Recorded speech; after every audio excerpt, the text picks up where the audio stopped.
Hey everybody, Jim and Joshua here to tell you 7 things you can't have in the Captain America Civil War movie. You can't have them. You just know. You can't have nice things, and here are 7 of them.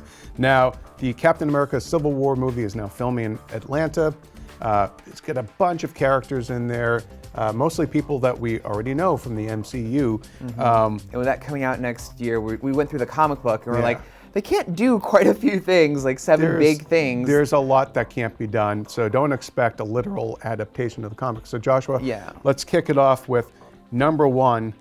There are no secret identities to put online. Yeah, like, you know, Thor was never Donald Blake. Like, everyone knows who Captain America is. He has a museum. Black Widow, her story's out there. Tony Stark was famous before. Yeah, he revealed his identity in the end of the first movie with a smile on his face. So there's that was a big part of the Civil War story, that people would have to give up their identities in order to be registered by the government and then just be told what crime to fight. So they won't have that. And you know, the big sort of shocker moment of the story was when SpiderMan took off his mask in front of like a press conference, and the whole world, all his friends, family, and all his villains saw who he was. So that like put a big target on him. Again, we don't have that, so we don't have it. And we're going to talk about Spider-Man a little more and how he could fit into the movie. But although I will say, if they choose to put Daredevil in the movie, he has a secret identity. He does. But that's not. We can't have one person to do the concept justice. I mean, I think you really also, you know, there are no, number 2, there are no superhero teams to divide. Yeah, see, that's the thing. The most heartbreaking part of the story was actually with the Invisible Woman wrote a letter to her husband, Reed Richards, Mr. Fantastic, saying that she was leaving in order to support Captain America. And it was so heartbreaking. She was like, please take care of the kids. Like, I love you. I don't want to do this. You know, like in the real Civil War, it's like brother versus brother. In this Civil War, there's no big teams who've been around for years and have family bonds. Like, even the Avengers themselves, the team that's put together at the end of Age of Ultron is a relatively new team. They're not going to shed any tears over having to fight with each other. Yeah, I mean, this is ultimately a Captain America movie, and he's at loggerheads with Iron Man. So it's a far more kind of scaled down. It's really more of civil brawl than a civil war. Civil scuffle.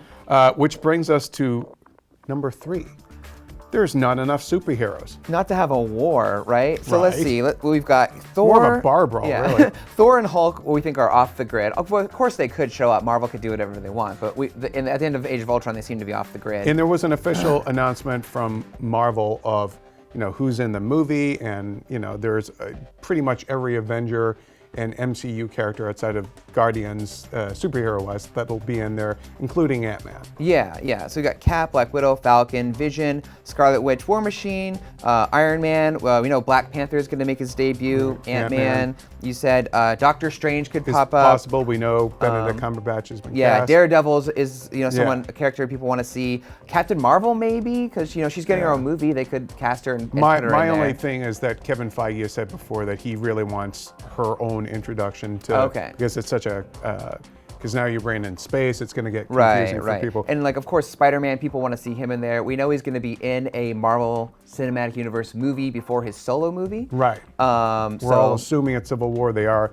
looking to cast someone for it right now. So, but that's still just like a dozen superheroes. And if you see the comic book, there's these giant spreads with dozens of heroes, in these giant battles. You just can't do that with this. You know what else there's not enough of? Number 4, there's not enough supervillains. Yeah. They have a tendency to kill off a lot of villains. Most of them are dead, and the ones we listed that were still alive are Abomination, that guy who looked like he was going to become the leader, Loki, the Winter Soldier, and that guy who becomes Crossbones. Yeah, Brock Rumlow, who is he's in the movie. We've seen set photos of him. Yeah. And then there's Baron Zemo.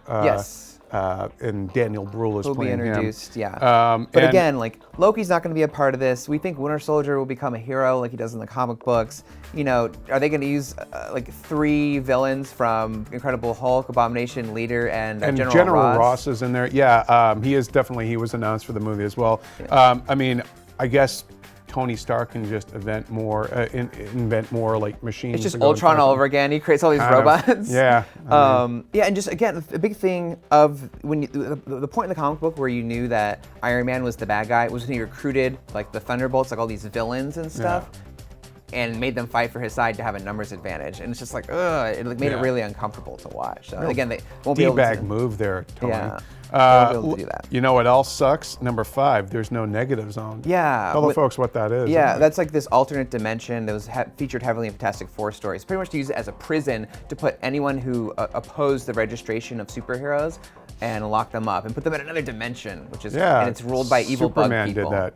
So that's rough. Another one is Thor is still alive, and sort of a big part of the story was that Thor was he was MIA, and he was dead, and he suddenly showed up to turn the tide of the battle, but then he killed one of the heroes on the anti-registration side, and people were like, oh my god, what happened here? But there was a twist too. Yes, he ended up being like a cyborg clone they created to make it seem like they had, like Iron Man and them had Thor on their side.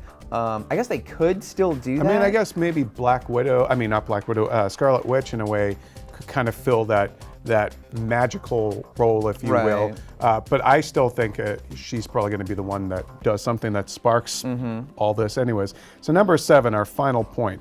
Spider-Man can't fulfill his original role. Yeah, in the comic books, like Spider-Man, he took off his mask, and that was sort of the big shock. And we sort of followed his journey. Even though he's in only a handful of scenes in the comic book, he was the one who, he saw that hero was killed, and he had the change of heart to switch from Iron Man's side to Captain America's side. And he went through a lot of pain. He got beat up for making that sign.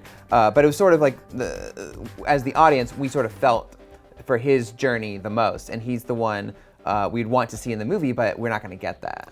Well, we're assuming. Well, here's why it's unlikely that Spider-Man will not be the heart of the Captain America Civil War movie. It's because it's Captain America Civil War. Even Downey has joked that it's a Cap movie. So this is going to be Cap's story. The reason why you're not going to get Spider-Man suddenly becoming the center of it is the MCU has just now, they're rebooting Spider-Man. Yeah. And they have to introduce this character into their already established universe. Doesn't mean they have to do the origin, but it's going to upset the entire equilibrium of this story if your Captain America movie suddenly becomes a Spider-Man movie and you have to explain all of this. I think if Spidey shows up in Civil War, it's going to be in a much smaller, diminished capacity than it was in the comics. This is ultimately about Captain America fighting Iron Man. Yeah, Spider-Man could be a part of the original story because he had been a huge part of the Marvel universe for years. Yeah. But in the movies, we just don't have that. Yeah, Captain America and Iron Man are the flagship characters of the MCU. Spidey was the flagship character of the comics. That's why it worked.